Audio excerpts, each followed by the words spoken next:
Ford Focus has evolved, this improved Mark III version offering slicker looks, higher interior quality and extra technology. There's also greater efficiency beneath the bonnet thanks to the addition of a high-tech range of 1.5 litre petrol and diesel engines. The best part though is that this car still remains as rewarding to drive as it's always been. The Focus might have grown up, but it certainly hasn't lost its spark.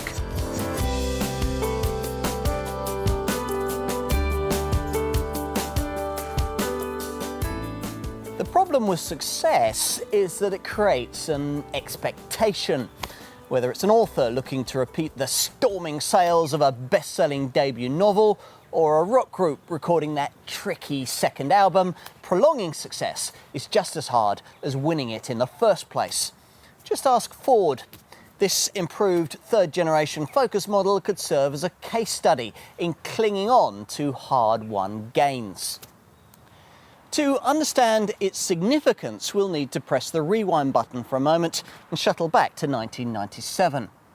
Ford's family hatch contender during this period was the fifth-generation Escort, a car so all-encompassingly woeful that the brand was almost embarrassed to sell it. When the time came for a replacement, we all expected something better. What we got in the Focus model first launched in 1998 was something much, much more than that. A car that, at a stroke, offered arguably the biggest step forward in family car design the market has ever seen. Here at last was technology directed firmly at the man in the street, who, in this apparently humble family hatchback, could experience a car more entertaining and rewarding to drive than almost anything this side of a sizable lottery win. It was asking a lot for the Mark II model we saw in 2005 to repeat such a seismic step forward. But that second-generation Focus was still quite good enough to remain acclaimed as the driver's choice against rival Astras and Golfs that made up for their dynamic failings, with a better ride and a more luxurious big car feel. These were attributes the Focus needed too, and when it came to developing this Mark III version, first launched early in 2011, Ford tried to provide them without compromising the car's class-leading handling.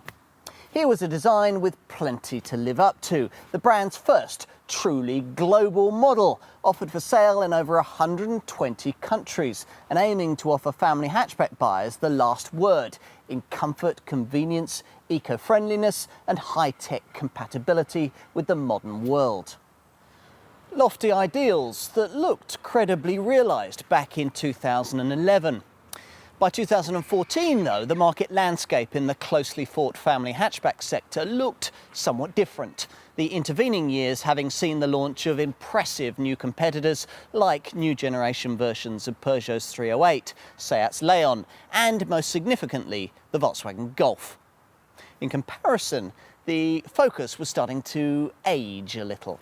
Hence the need for the far-reaching package of late 2014 updates that has brought us the much improved third-generation version of this Ford that we're going to look at here. It's cheaper to run, safer to drive and smarter both to look at and to sit in. It does, in short, promise the kind of significant step forward that'll be absolutely necessary if Ford is to retain its sales leadership in this segment. Time to put this car to the test.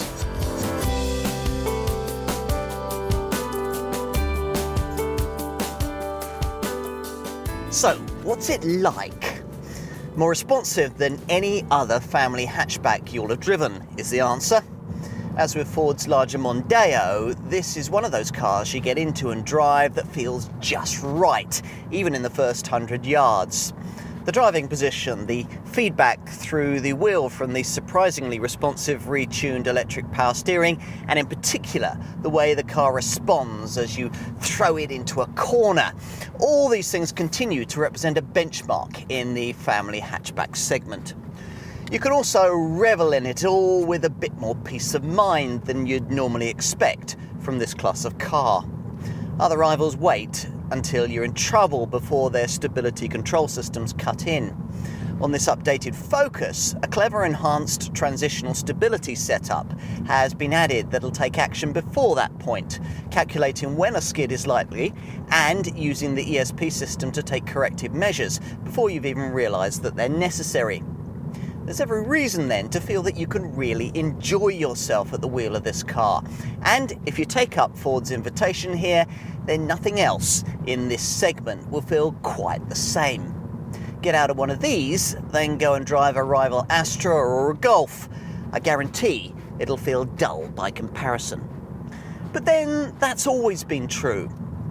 Where both of those cars used to make up ground on this Ford was in terms of ride and refinement, which are, after all, qualities you can enjoy every day, rather than on the odd occasion when you're in the mood to throw the car around. It's here, though, that some of the biggest improvements have been made. On this updated model, the chassis has been strengthened to make the car stiffer and aid refinement. The dampers get more advanced valves that bring a slightly softer ride, and there are tweaks to the suspension to reduce unwanted wheel movement under load. In response to customer demand, the steering's a little lighter too, though, as I've already suggested, remains as feelsome as ever, a perfect complement to the clever torque vectoring system that lightly brakes the inside front wheel through tight bends, sharpening turn-in and ensuring that all the power gets onto the tarmac. The result of all this is a far classier flow to the way this car drives, something you'll especially appreciate in the more relaxed long-distance motorway composure this model can now deliver. To put it another way, it's more Golf-like. In other words, you no longer have to be a driving enthusiast to really appreciate what this Ford can do. Where some effort will be needed, though, is in the homework that's absolutely required when choosing what will lie beneath the bonnet of the Focus that you have in mind. The lineup of power plants and derivatives on offer is, after all, vast and complex, and was particularly so at the launch of this improved third-generation version, thanks to Ford's decision to offer both new and old generation engines alongside each other. To be fair, when it comes to petrol power, there's some logic to this approach.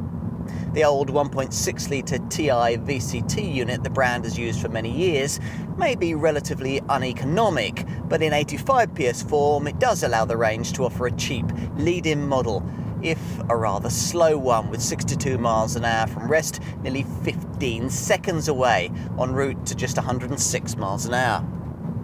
It's harder to make a case for the 105 PS manual and 125 PS power shift automatic versions of this same 1.6-litre power plant, for these retail at prices that are much closer to the money you'll pay for the more modern engines you'll really want in this car, engines like the one I'm using here. I'm trying Ford's clever 3-cylinder 1-litre T EcoBoost petrol unit, today in 100 PS guise, this the most popular choice across the range for private Focus buyers.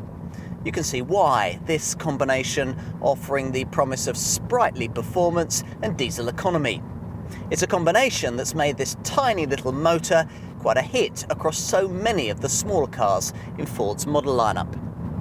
1-litre T EcoBoost Focus motoring certainly comes with a distinctive soundtrack, complete with the kind of offbeat thrum that tends to characterise 3-cylinder power.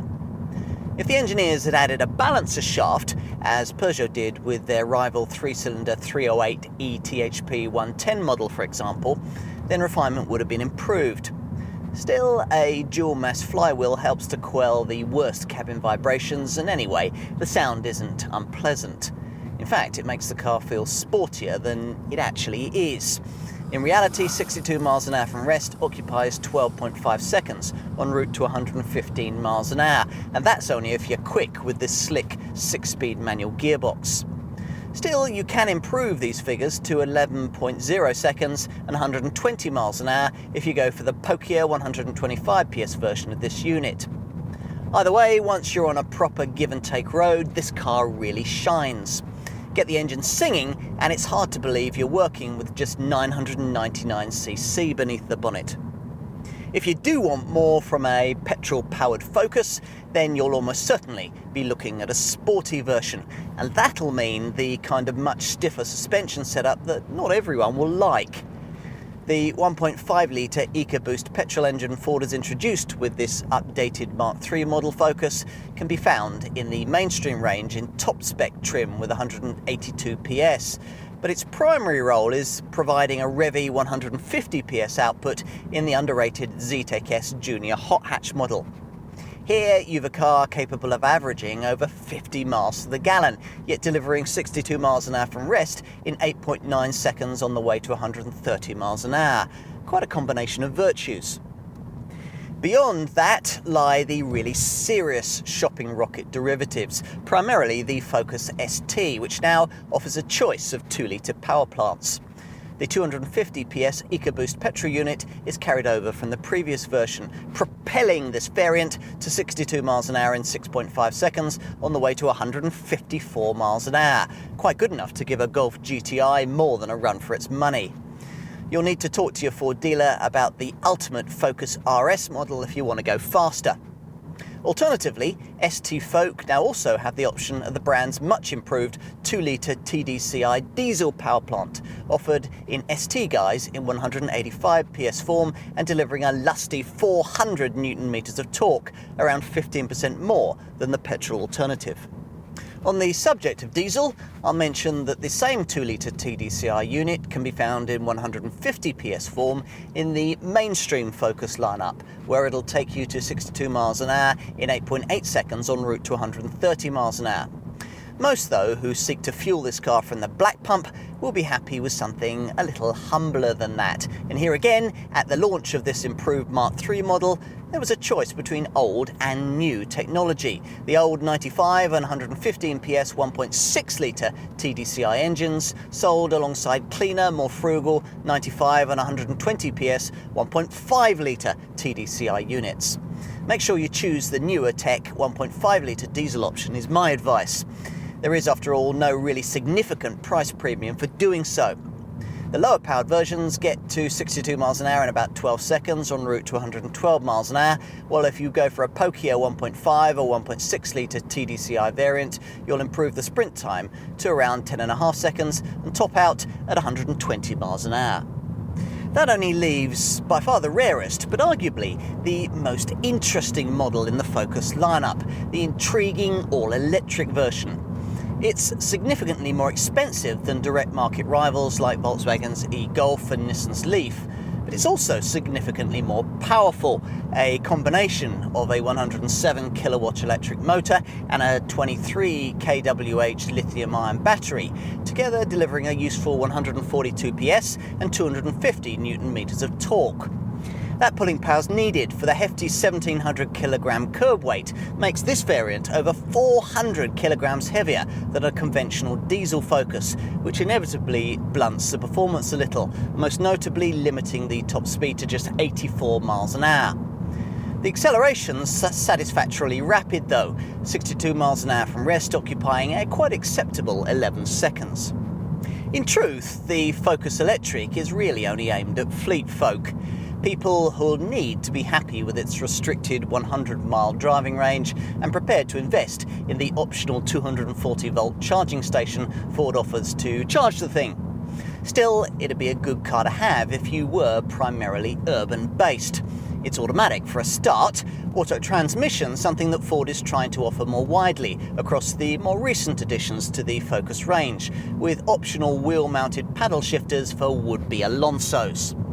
Buyers can specify an auto box on the 2-litre TDCi 150 PS variant, and a self-shifter has also been developed for 1-litre and 1.5-litre EcoBoost petrol derivatives. Personally, I'd stay with a manual model. Swapping cogs yourself is no real hardship in this car, even in town, where great all-round visibility and a tight turning circle that needs just 2.6 turns lock to lock are both welcome. If you want to make your life even easier, tick the box for the clever Park Assist system, a setup now able to steer you into perpendicular spaces as well as parallel ones. It's yet another thing that makes you warm to this car.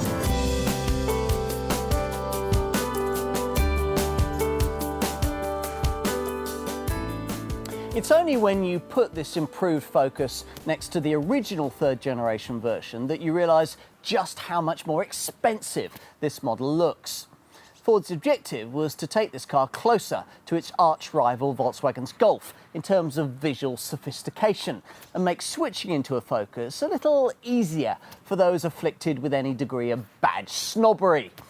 The most obvious change is the addition of this Aston Martin-style trapezoidal front grille, there to give the front end a more distinctive look, also emphasised by subtle chrome detailing and these slimmer, smarter front headlights and restyled fog lamps.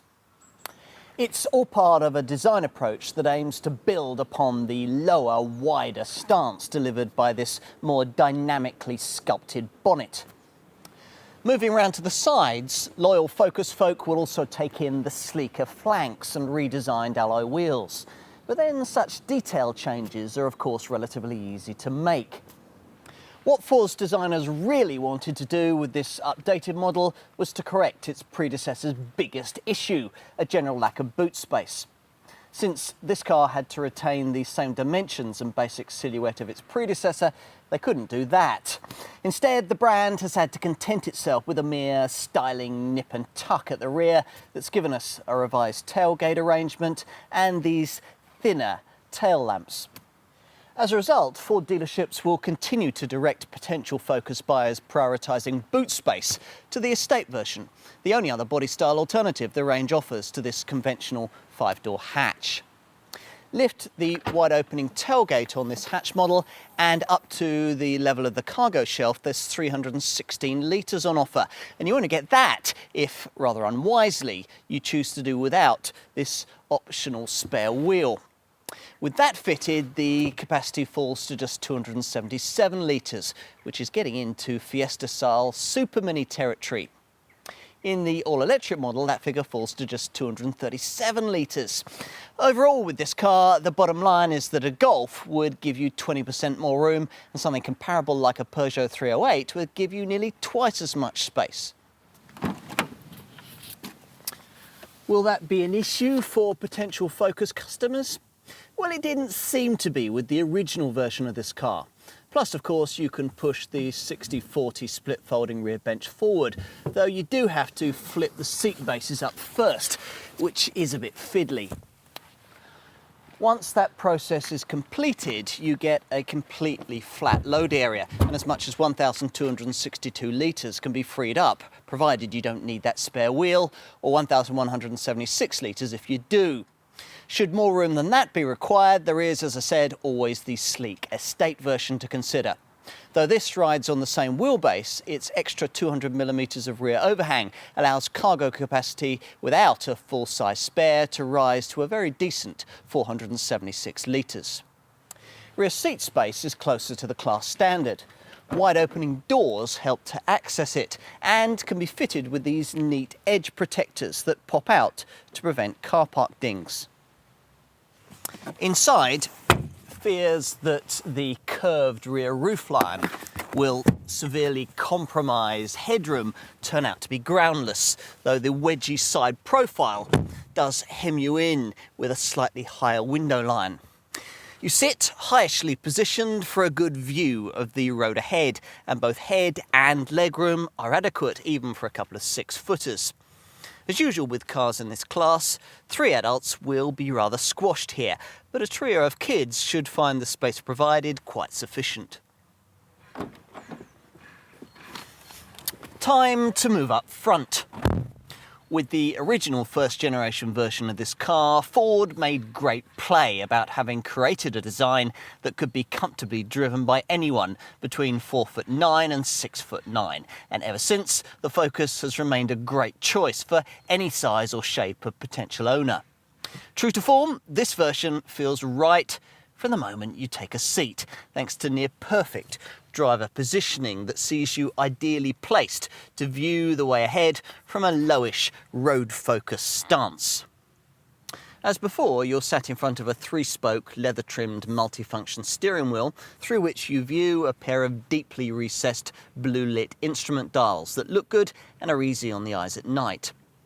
What's different is that between these has been inserted a bigger, clearer and smarter trip computer display that's far better at covering off key information at a glance.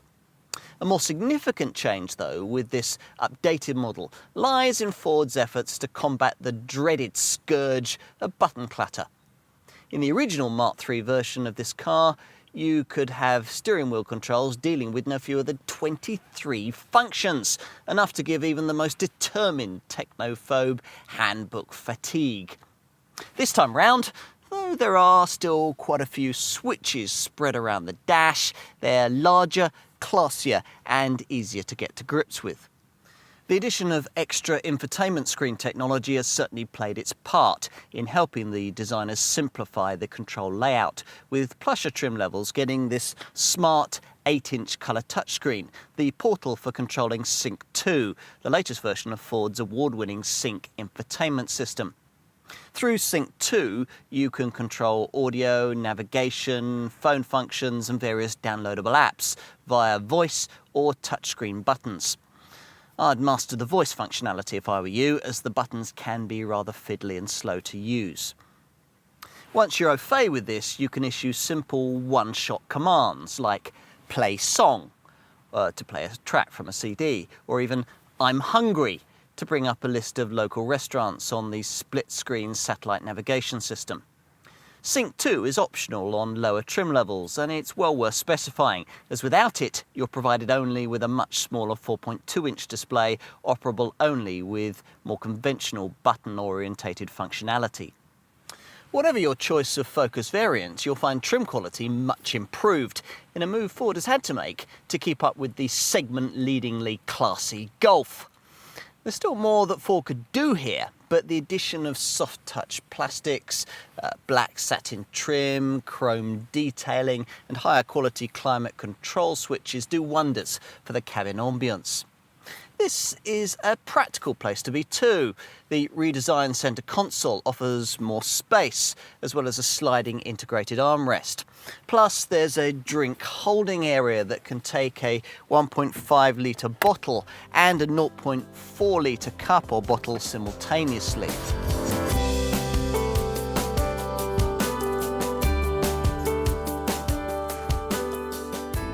It's actually quite hard to know where to start when trying to explain the Focus model range to an unfamiliar buyer. It is, after all, so vast. Still, I'll do my best. The simplest aspect is the availability of just two body styles, this 5-door hatch, or for a model-for-model premium of around £1,100, a smartly styled estate option. Most of the mainstream petrol variants offer the option of automatic transmission too. It's the under-the-bonnet issues, though, that require Focus buyers to really know the ropes when it comes to the selection process. Let me explain why. Ford's approach with new generation engine technology is to gradually introduce it, keeping older tech power plants in the range as price-leading models, there to generate showroom footfall. So, even though this improved third-generation model was launched to showcase the freshly developed 1.5 litre petrol and diesel engines that have slotted into the range above the sophisticated 1 litre EcoBoost petrol unit I'm trying here, the old-tech 1.6 litre petrol and diesel units from the previous lineup were still very much a part of this updated Focus range at its launch in late 2014.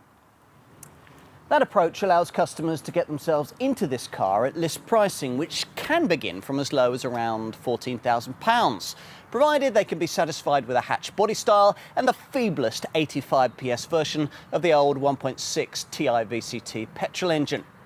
You get a choice of hatch or estate if you opt for this unit in pokier 105 PS guise, but by that point you'd be up towards the £17,000 list pricing point that really represents the proper starting point of the range. All the main modern era Focus engine choices sit in the £17,000 to £21,000 bracket, where most family hatchback segment sales are made. To be honest, buying this car with anything less is a bit like buying an ultra high def LED TV and then using it to watch VHS videos on. As I said, I've gone here for the 3-cylinder 1 litre T EcoBoost 100 PS petrol version that lists at just over £17,000, the variant preferred by the majority of private buyers.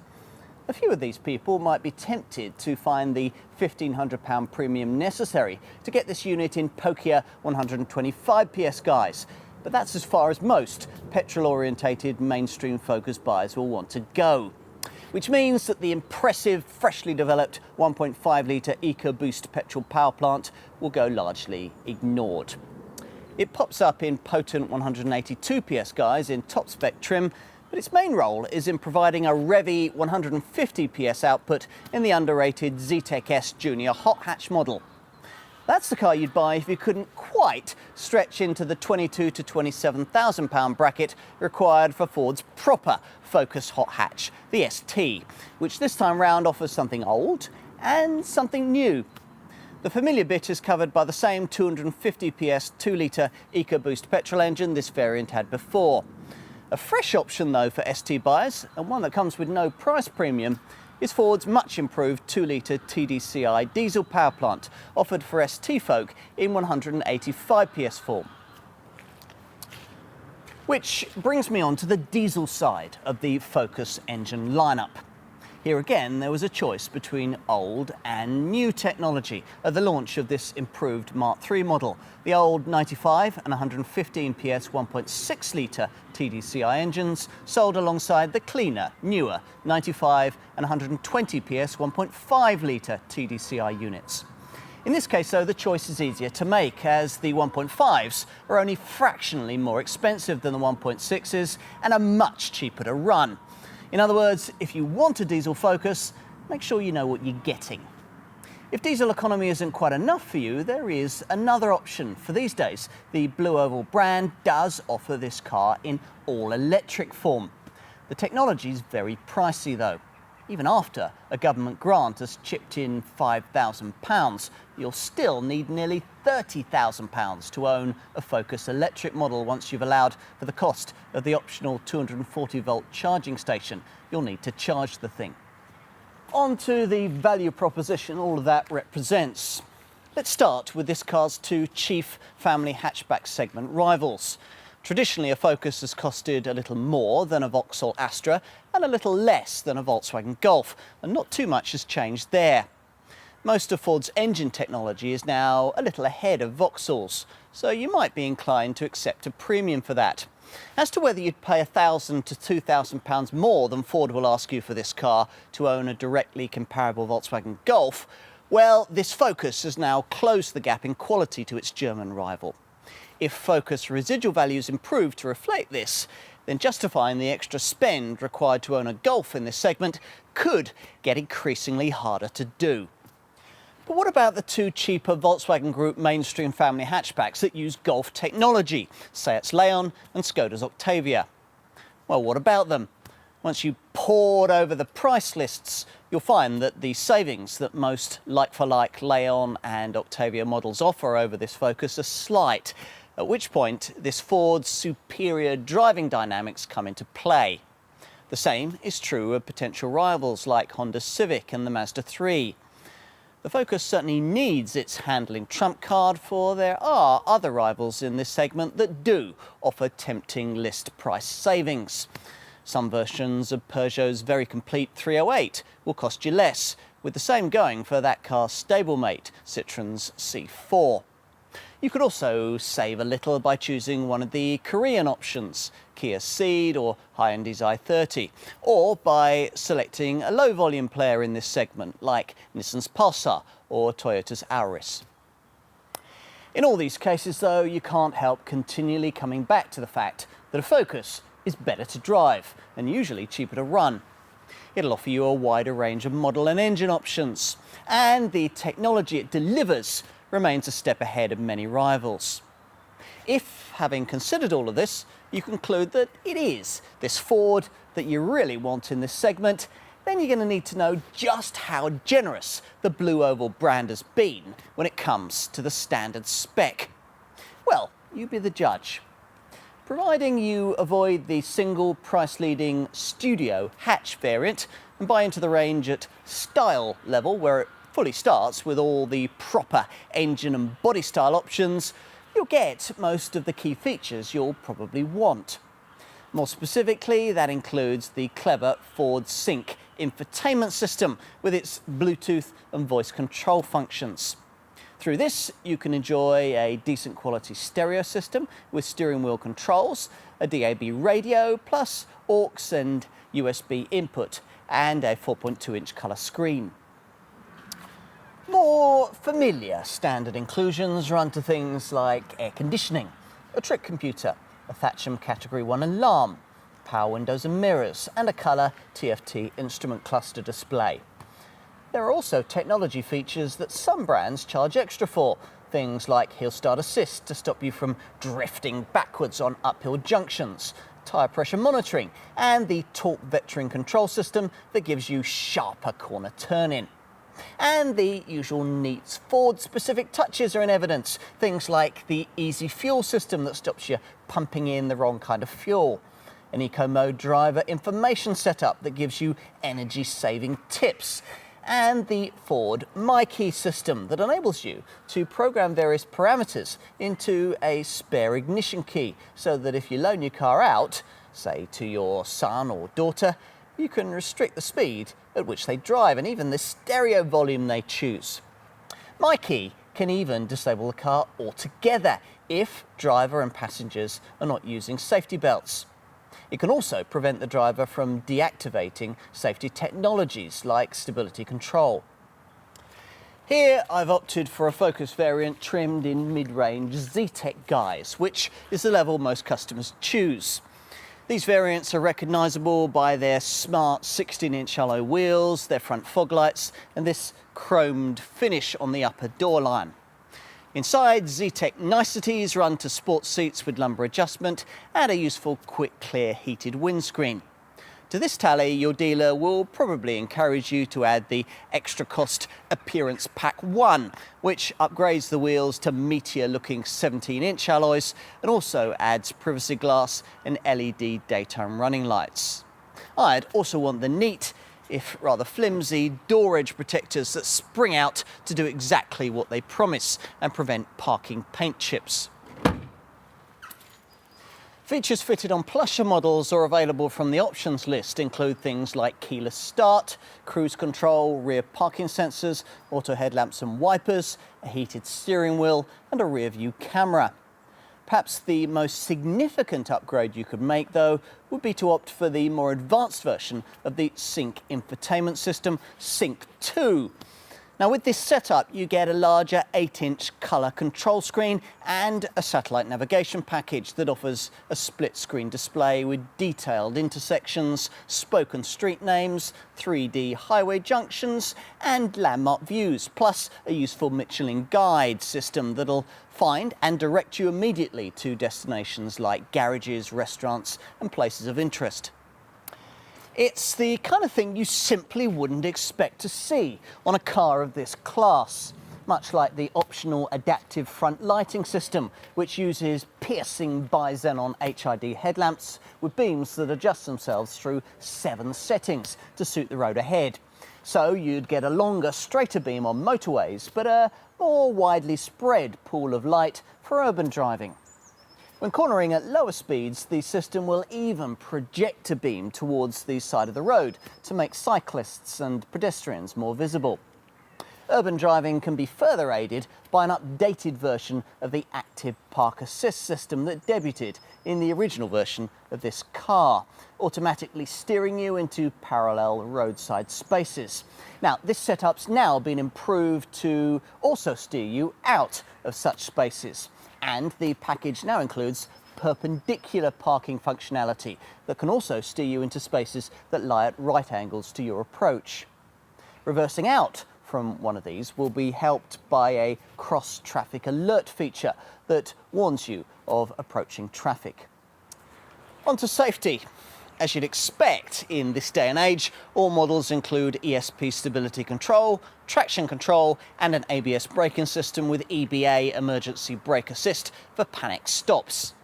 There are also the usual twin front, side and curtain airbags to justify a 5-star safety rating from Euro NCAP, who found that a Focus was less likely to cause serious injury to pedestrians than either an Astra or a Golf. There's also an enhanced transitional stability system, able to calculate when a skid is likely to take place from a combination of the car's speed, the position of the steering wheel and the speed at which the wheel is being turned. If from that data the system decides that a skid is imminent, braking of individual wheels is applied, often before the driver realises anything is amiss, by activating the ESP stability control system. Want to go further? Ford can oblige if you're prepared to dip into the options list. Adaptive cruise control can keep you a set distance to the car ahead on the motorway, and there's a distance indication feature that enables you to set the preferred distance you want to stay behind the car in front. Get closer than this preset distance and a 3-stage dashboard display is there to warn you. Even more useful is an active braking system that scans the road ahead at speeds of between 5 and 112 miles an hour to detect moving objects you might be in danger of hitting. For lower speeds and urban driving, an active city stop system works in the same way, focusing on static potential accident hazards and now functional at speeds of up to 31 miles an hour. As with active braking, if the electronics think you're about to hit something, you'll be warned. If you don't respond or aren't able to, the car will then automatically brake itself to decrease the severity of any resulting accident. Active City Stop is the most important inclusion in Ford's affordably priced optional driver assistance pack. Also included are 4 other key features: auto high beam headlights that dip themselves in the face of oncoming traffic at night, a traffic sign recognition system that reads signs as you pass and displays them on the dash, a lane departure warning setup that stops you from dangerously pulling out to overtake in front of another car, and a lane keeping aid that stops dozy drivers from veering out of their lanes on the highway.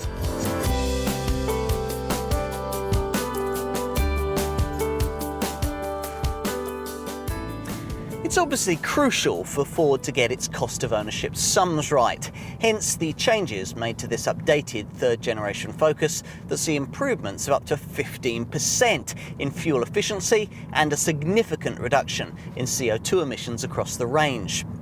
This is down to various fuel-saving technologies. Take the active grille shutter system. At a standstill and at start-off, this keeps the grille vent open to cool the engine, but when you pick up speed, the vent automatically closes, improving aerodynamics and helping to save fuel. Then there's the smart regenerative charging system, which only charges the battery when required and, whenever possible, avoids doing so when you're pressing the accelerator. Plus, as you'd expect, on nearly all models, an auto start-stop system is included that cuts the engine when you don't need it, stuck in traffic or waiting at the lights. Advanced diesel technologies include a lean NOx trap for cleaner exhaust emissions that acts as a sponge to better capture the filthy gases. And there are fewer of those this time round too, thanks to the fact that the engines now breathe more easily thanks to a variable nozzle turbocharger. The units also now produce less friction, thanks to a diamond-like coating used on key parts, like the pistons, pins and seals. As a result of these improvements, the Euro 6 compatible 1.5-litre TDCI engines, this improved third-generation range showcases, are about 10% more frugal than the continuing 1.6-litre TDCI units they effectively replace. To be specific, in both 95 and 120 PS guises, a 1.5-litre TDCI Focus will return 74.3 miles to the gallon on the combined cycle and 98 grams per kilometre of CO2. All of which means that compared to a 1.6-litre TDCI model, a Focus with this 1.5-litre engine will take you about 7 miles further on every gallon and can reduce emissions by as much as 22 grams per kilometre. Quite a saving. The bigger 2-litre TDCi engine that's traditionally powered pokier diesel-focused models is now also much more efficient too, offering a 15% fuel economy improvement despite an output increase from 140 to 150 PS. That means 70.6 miles to the gallon on the combined cycle and 105 grams per kilometre of CO2. Go for this unit in the 185 PS form you'll find used in the ST hot hatch, and those figures fall to 67.3 miles to the gallon and 110 grams per kilometre. If your emphasis is less on getting yourself the ultimate diesel and more on getting the most ultimately efficient Focus, then you might conceivably be interested in the all-electric version. Though the asking price of this variant is high, once you've paid it, the potential savings are considerable. Or at least they are if you're careful about when you plug into the optional 240-volt charging station Ford can supply with the car to rejuvenate the 23 kWh lithium-ion battery that powers the 107 kilowatt electric motor. A range of 100 miles is quoted from a full charge that will take 10 to 11 hours from a standard domestic 240-volt 10-amp socket. Alternatively, if you've access to a fast charger operating at 32 amps, you'll be able to fill up an empty battery on your Focus Electric in as little as 3 to 4 hours. On to petrol power. At launch, budget versions of this improved Mark III model continued on with 85, 105 and 125 PS versions of Ford's old, normally aspirated 1.6-litre TI VCT unit, but these are relatively inefficient by modern standards, partly because they can't be fitted with the auto start-stop system used elsewhere across the range. The best the manual variants can do is 47.9 miles to the gallon on the combined cycle and 136 grams per kilometre of CO2.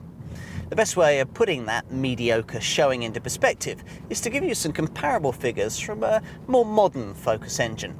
Let's say the 100 PS 1-litre T EcoBoost variant I'm driving here. So how does this do? Quite a lot better is the answer. You can get this unit in an eco-orientated Focus variant that will put out just 99 grams per kilometre of CO2. Find another non-hybrid petrol engine car on sale today that can do that and you'll be doing well. Here I'm trying this same engine in a more standard Focus model where it delivers 105 grams per kilometre and 61.4 miles to the gallon on the combined cycle. Still pretty impressive. And if you opt to specify your 1-litre T EcoBoost petrol Focus in uprated 125 PS form, the returns are very little affected, falling only slightly to 60.1 miles to the gallon and 108 grams per kilometre. You can see why Ford estimates that over 75% of all its Focus sales will be of either 1-litre EcoBoost petrol or 1.5-litre TDCi diesel models. But are the quoted returns from this 1-litre petrol unit really achievable in real-world everyday motoring? Now, I raise this issue because some have doubted this point, and it's certainly true that this 1-litre T EcoBoost power plant requires a more efficiency-orientated driving approach if you're to get close to the running cost returns it's supposed to be able to achieve. Fortunately, Ford's technology helps here. There's an illuminated arrow on the instrument panel that tells you when to change gear for maximum fuel efficiency. And you get an eco mode system that continually assesses the effects of your driving behaviour on your fuel consumption. The setup analyses your speed, gear shifting, braking and anticipation levels, plus the number of short and long journeys you make. Smart software then advises you on how to improve fuel economy. That leaves only the pokier petrol models that make up only a fractionally small part of Ford's annual Focus sales mix. Let's start with the underrated 1.5-litre EcoBoost unit introduced as part of the changes made to this third-generation model. It puts out nearly twice as much power as that old 1.6-litre TI VCT petrol engine I mentioned earlier, yet is about 10% cleaner and more frugal. Such is the pace of progress. More specifically, in both 150 and 182 PS guises, a 1.5 litre EcoBoost powered Focus manages 51.4 miles to the gallon on the combined cycle and 127 grams per kilometre of CO2. That makes this 130 mile an hour junior hot hatch a good alternative if you can't stretch to the running cost returns of the petrol-powered 250 PS 2 litre EcoBoost Focus ST hot hatch. Specifically, this top ST shopping rocket is 6% more frugal than it was before, thanks to the addition of auto start-stop, meaning it can now manage 41.5 miles to the gallon on the combined cycle and 159 grams per kilometre of CO2. What else? Residual values. These are expected to improve slightly in line with this enhanced model's improvements in quality and technology. But inevitably, depreciation figures remain no match for the rock-solid returns that you'd get from a Golf. Now, having said that, you'd be paying significantly less for one of these up front.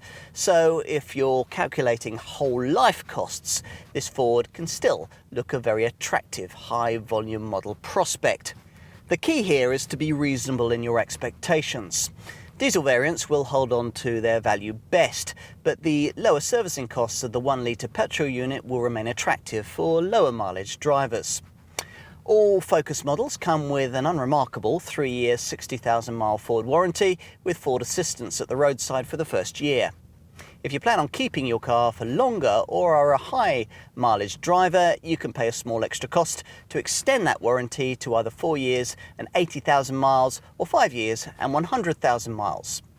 There's also the option of a Ford Protect Premium plan that over 2 or 3 years can cut the cost of scheduled servicing. That only leaves insurance groupings, which start at 7E for the entry-level 85 PS 1.6 Ti VCT petrol model, rising to either 11E or 13E for pokier versions of this unit. For a 100 PS 1 litre T petrol EcoBoost Focus, like the one I'm trying here, you're looking at a rating of either 11E or 12E, though this will rise to 14E if you order the 125 PS version of this engine.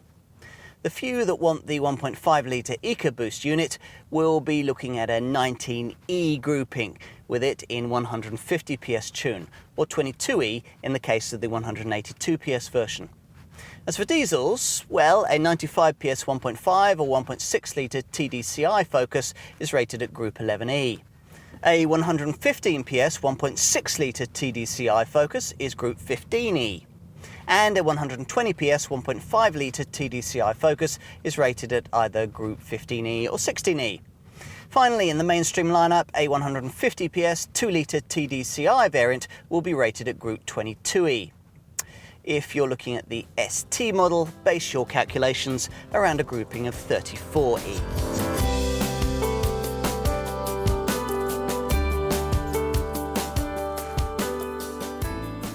This is the world's best-selling global nameplate, with good reason.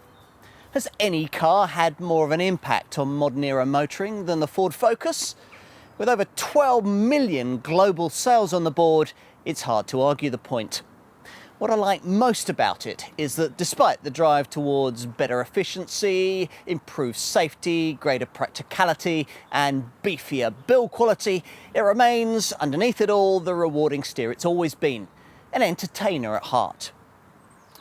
I know, I should be talking about the efficiency gains, the high-tech safety gear, the clever sync infotainment system, the soft-touch dash and the updated styling.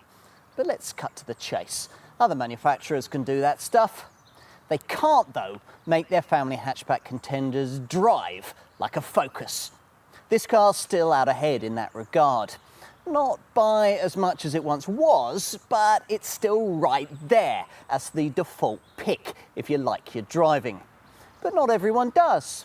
Many family hatchback folk are buying a car of this kind simply because it ticks the right boxes for safety and running costs, and I have a suspicion that it's these people who will have their perceptions most changed by this improved Mark III model. They'll like the responsively frugal new generation 1.5 litre engines. They'll appreciate the higher safety standards, and they'll click with the improved quality. True, this car is still far from perfect. There are cheaper rivals and there are certainly more spacious ones. As an overall package, though, it remains hard to beat. These days, not only a fine thing to drive, but perhaps more importantly, also now a fine thing to ride in, and to own, and to avoid a crash in. In short, if you can afford the asking prices, you'll find that here's a family hatchback that has its priorities right. A car that's grown up, but one that still knows how to enjoy itself. I wonder how many owners will ever discover that. Perhaps it doesn't matter. This car, after all, no longer depends on handling supremacy to justify its position at the top of the sales charts. Smarter and more sensible, it is more than ever number one for a reason.